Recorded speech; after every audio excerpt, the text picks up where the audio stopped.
what the fall of Rome teaches us about modern society. In 476 AD, the most powerful empire in human history collapsed. Today, as we scroll through endless feeds, witness political chaos, and see inequality skyrocket, one question haunts us. Are we repeating Rome's fatal mistakes? The Roman Empire didn't fall overnight. It was a slow burn that took centuries, marked by warning signs that sound eerily familiar today. Political polarization, economic inequality, moral decay, and leaders more interested in power than progress. Sound familiar? Today, we're diving deep into Rome's collapse to see what it reveals about our own society. Because those who ignore history are doomed to repeat it. Let's start with corruption. In Rome's final centuries, public office became a path to personal wealth rather than public service. Senators sold their votes to the highest bidder, governors pillaged provinces, and the emperor's inner circle lived in luxury while citizens struggled. Today's parallels are striking. Lobbying has become a $3.7 billion industry. Politicians regularly leave office far wealthier than when they entered. Corporate interests often override public good, and the revolving door between government and private industry spins faster than ever. Roman historian Tacitus wrote, "The more corrupt the state, the more numerous the laws." Rome's legal system became so complex that only the wealthy could navigate it. Does this remind you of our 74,000-page tax code? But here's what's truly chilling. Romans knew their system was corrupt. Satirists like Juvenal mocked it openly. Yet nothing changed. The corrupt had become too powerful to reform themselves. Sound familiar? Roman poet Juvenal coined a phrase that should terrify us today: bread and circuses. He observed that Romans had abandoned civic responsibility in exchange for free food and entertainment. As long as they were fed and amused, they'd tolerate anything from their leaders. The parallels to our digital age are uncanny. We spend 7 hours daily consuming content designed to capture our attention. Social media algorithms feed us endless entertainment, outrage, and distraction. Meanwhile, voter participation in local elections hovers around 15%. Romans became addicted to increasingly extreme entertainment. Gladiator games grew bloodier, spectacles more elaborate. The more stimulated they became, the more stimulation they needed. Today, we're trapped in the same cycle. Content creators push boundaries for views. News becomes entertainment. Reality TV dominates culture. We're so busy consuming content about life that we've stopped actively participating in it. Here's the warning. Rome's citizens lost the ability to self-govern because they were too distracted to care. When crisis came, they had no civic muscles left to respond. Are we building those same weaknesses? Rome's final centuries were marked by extreme political polarization. The Republic collapsed because Romans stopped seeing political opponents as fellow citizens and started treating them as enemies to be destroyed. Politicians abandoned compromise for total victory. Violence became normalized. Political assassination was routine. Citizens chose sides based on personality cults rather than principles.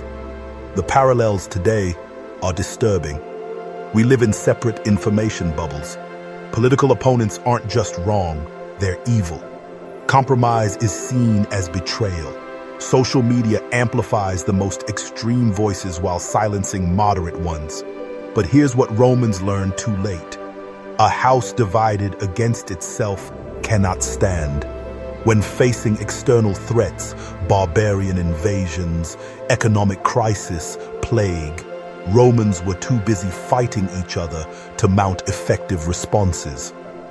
Today, as we face climate change, technological disruption, and global competition, our political system seems more focused on partisan warfare than problem solving. We're repeating Rome's fatal mistake, prioritizing political victory over collective survival. By Rome's final centuries, inequality had reached staggering levels. A tiny elite lived in unimaginable luxury while masses struggled in poverty. The middle class, Rome's backbone, had largely disappeared. Today's numbers are eerily similar. The top 1% controls 32% of all wealth. The middle class is shrinking. Social mobility is declining. Just like in Rome, economic inequality is becoming political instability. Romans responded to inequality with what we'd recognize as modern solutions: universal basic income through grain doles, public works programs, entertainment subsidies. But these treat symptoms, not causes. The real problem was structural. An economy built on conquest and slavery wasn't sustainable once expansion stopped. Similarly, our economy built on endless growth on a finite planet faces fundamental sustainability questions. Rome's elites became increasingly isolated from common citizens. They lived in gated communities, had private security, and showed contempt for public institutions they no longer needed. When crisis came, Rome's wealthy simply left. They had no stake in the system's survival because they'd already built parallel systems for themselves. Are we seeing the same pattern today? But perhaps the most overlooked warning from Rome is cultural decay, not in the moralizing sense, but in the erosion of shared values. Romans once prided themselves on discipline, civic duty, and resilience. Over time, those virtues gave way to apathy, excess, and short-term thinking. Today, we too often measure success not by contribution or character, but by wealth, fame, and influence. When a society forgets what it collectively stands for, it loses the very glue that holds it together. Without a shared vision, citizens drift apart, and institutions weaken under the weight of individualism. Another striking parallel lies in Rome's failure to adapt to technological and military change. The empire relied on old strategies while its rivals innovated. Germanic tribes adopted Roman weapons and tactics, turning them against the empire itself. Today, we see similar risks with cyber warfare, artificial intelligence, and global competition. Our institutions still operate with 20th century frameworks in a 21st century reality. If we fail to adapt quickly, we may find ourselves, like Rome, outpaced by more agile, more determined rivals who exploit our complacency. Rome didn't fall to a single cause. It was death by 1,000 cuts. Corruption weakened institutions. Distraction destroyed civic engagement. Division prevented effective response. Inequality destabilized society. When external shocks came, climate change affecting agriculture, barbarian migrations, economic disruption, Rome lacked the social cohesion and institutional strength to respond effectively. The lesson isn't that collapse is inevitable. It's that societies can survive almost any external threat if they maintain internal strength. Trustworthy institutions, engaged citizens, social cohesion, and leaders focused on collective welfare rather than personal power. Rome's tragedy wasn't that it faced challenges. It's that it lost the capacity to meet them. Citizens stopped participating. Leaders stopped leading.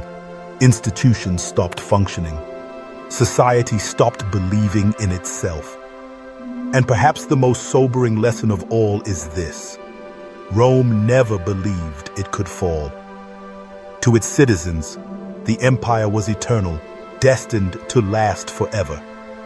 The very word Rome became synonymous with civilization itself, yet arrogance blinded them to their vulnerabilities.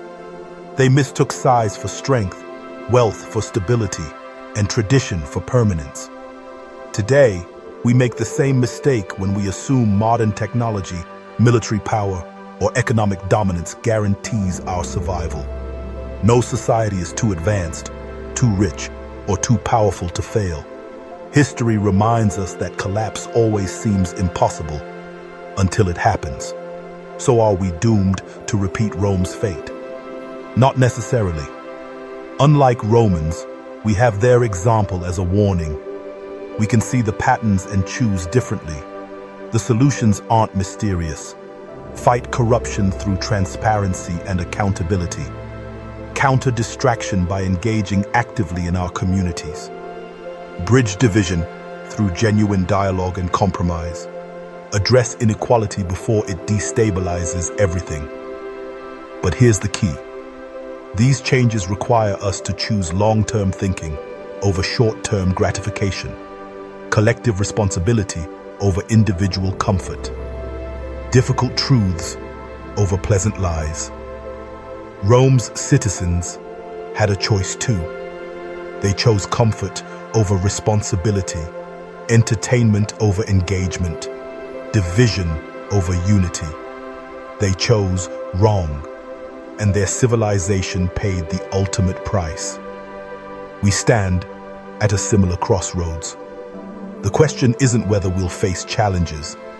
Every society does. The question is whether we'll maintain the civic virtues necessary to meet them. History doesn't repeat, but it rhymes. The choice of what verse we write next is ours. What do you think? Are we repeating Rome's mistakes, or can we learn from them? Share your thoughts below, and remember, democracy isn't a spectator sport. Subscribe for more historical parallels that illuminate our present moment.